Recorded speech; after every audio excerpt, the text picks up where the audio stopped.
ছাত্ৰ ছাত্ৰীসকল আহাচোন আজি আমি মেজৰ ধ্যানচান্দৰ বিষয়ে পঢ়ো Dhyanchand was one of the eminent Indian sports personalities who achieved world fame. Dhyanchand attained international stature in the field of hockey and is counted among the greatest sports legend. Dhyanchand কোন আছিল? তেওঁ এজন hockey player আছিল। তেওঁ বিখ্যাত hockey player আছিল যি বিশ্ব বিখ্যাত হৈ পৰিছিল আৰু আন্তঃৰাষ্ট্ৰীয় পৰ্যায়ত তেওঁ জাকত-জিলিকা হৈ পৰিছিল নিজৰ হকি খেলত। It is said that what Bill is to football and Muhammad Ali is to boxing, Dhyanchand is to hockey. এনেকৈ কৈছে যে পিলি যেনেকৈ ফুটবলৰ কাৰণে বিখ্যাত, মহম্মদ আলী যেনেকৈ বক্সিঙৰ কথা কাৰণে বিখ্যাত, তোমালোকে শুনিছা চাগে তেওঁলোকৰ নাম। ধ্যানচান্দটো তেনেকৈ হকীৰ কাৰণে বিখ্যাত আছিল। He remains the greatest hockey player of all time. Till the arrival of Dhyanchand, the Europeans and the Americans were the leading masters of the game. ধ্যানচান্দৰ অহা আগতে তেতিয়া কোনে খেলত লিড লৈ আছিলে? আমেৰিকানছ আৰু ইউৰোপিয়ানছে। Dhyan Chand shocked the Europeans and the Americans with his splendid performance in 3 Olympics. 3টা অলিম্পিক জিকি তেওঁ ধ্যানচান্দে কি কৰিছিলে? ইউৰোপিয়ানছ আৰু আমেৰিকানসকলক আচৰিত কৰি তুলিছিলে। This great hockey player was born as Dhyan Singh in August 1905 into a Rajput family in Allahabad. The turning point of his life came when he joined the British Indian Army at the age of 16. এই ধ্যানচান্দৰ বিষয়ে কৈছিলে তেওঁৰ জন্ম কেতিয়া হৈছিলে?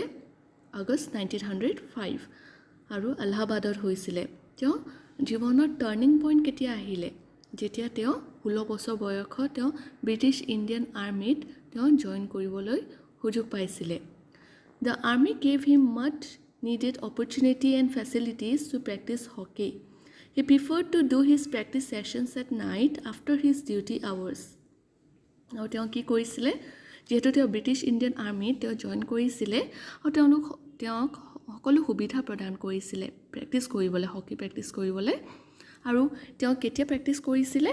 যেতিয়া duty শেষ হোৱাৰ পাছত তেওঁ প্ৰেক্টিছ কৰিছিলে, ৰাতি সময়ত প্ৰেক্টিছ কৰিছিলে। He often waited for the moon to come out so that the visibility in the field improved. আৰু কেতিয়া খেলিছিলে? নিশা যেতিয়া জুনৰ পোহৰত খেলিছিলে।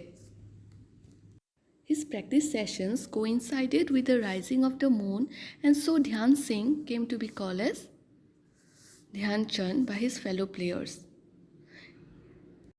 যিহেতু তেওঁৰ প্ৰেক্টিছ কৰা সময়খিনি আৰু জোন ওলোৱা সময়খিনি একে সময়তে হৈছিলে, সেইকাৰণে তেওঁৰ বন্ধুসকলে তেওঁৰ নামটো ধ্যান সিঙৰ পৰা ধ্যানচান্দ কৰিছিলে, মানে ধ্যানচান্দ বুলি মাতিছিলে। His coach also predicted that he would one day shine like the moon. His coach মানে তোমালোকে গম পাইছা চাগে, প্ৰশিক্ষক। সেই প্ৰশিক্ষকজনে অনুমান কৰিছিলে, predicted that এদিন এই ধ্যানচান্দজনে এই জোনৰ দৰে জিলিকি থাকিব। He gave him the title Chand, আৰু চান্দ উপাধিটো তেওঁ দিছিলে। আৰু চান্দ মানে কি হয়? মুন। A few years later, in 1928, he led the Indian hockey team to win the first gold medal for India in Amsterdam. He won his second gold in the 1932 Olympics in Los Angeles. The last gold came to him in the 1936 Olympics in Berlin, where he led the Indian team. He also won the title of Hockey Personality of the Century there. আৰু কেতিয়া Olympics পাইছিলে? যিহেতু Olympics আৱাৰ্ডটো 3বাৰ পাইছিলে।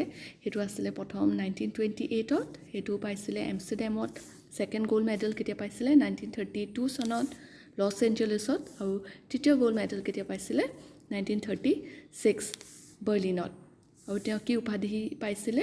Hockey personality of the century. Dhyanchand was given the nicknames the Wizard and the Magician of Hockey for his super ball control. During his sporting career spanning 23 years, 1926 to 1949, he scored a total of 570 goals in 15 matches according to his autobiography titled Goal. ইয়াত কোৱা হৈছে যে ধ্যানচান্দক দুটা উপনাম দিয়া হৈছিলে, এটা wizard আৰু এটা দ্য মেজিচিয়ান অফ হকী। কাৰণ তেওঁ যি ধৰণে খেলিছিলে যি ধৰণে মানুহক আকৰ্ষিত কৰিছিলে নিজৰ খেলেৰে 3টা অলিম্পিক স্পট পাইছিলে সেইকাৰণে তেওঁক কি দিয়া হৈছিলে মানে হকীৰ যাদুকৰ বুলি কোৱা হৈছিলে আৰু তেওঁ এই 23 ইয়াৰ্ছ কেৰিয়াৰত চনটো যিহেতু লিখা আছে ইয়াত কোন চনৰ পৰা কোন চনলৈকে সেই কেৰিয়াৰত তেওঁ সৰ্বমুঠ 570 গ'ল 15টা মেচেছত পাইছিলে আৰু তেওঁ অটোবায়োগ্ৰাফি আত্মজীৱনীখনৰ নাম কি আছিলে গ'ল সেই গ'ল নামৰ আত্মজীৱনীখনত তেওঁৰ এইখিনি কথা উল্লেখ আছে The government of India awarded him the national honor of Padma Bhushan in 1956 আৰু ভাৰতীয় চৰকাৰে তেওঁক সন্মান জনালে এটা নেশ্যনেল অনাৰ দি হেতু কি আছিলে পদ্ম ভূষণ 1956 চনত He passed away at the age of 74 in Delhi on 3rd December 1979 আৰু তেওঁৰ মৃত্যু হৈছিলে দিল্লীত 74 বয়সত তাৰিখটো লিখা আছে 3 ডিসেম্বৰ 1979 চনত Very appropriately, his birthday 29 August is celebrated as National Sports Day. আৰু আমি জানো 29 আগষ্ট কি ডে হিচাপে উদযাপন কৰা হয় নেশ্যনেল স্পৰ্টছ ডে তেওঁৰ সেই জন্মদিনত 29 আগষ্ট দিনাখন আমাৰ ভাৰতত নেশ্যনেল স্পৰ্টছ ডে হিচাপে পালন কৰি অহা হৈছে মানে নেশ্যনেল স্পৰ্টছ ডে মানে ৰাষ্ট্ৰীয় ক্ৰীড়া দিৱস আশা কৰোঁ তোমালোকে সকলোৱে বুজি পাইছা ধন্যবাদ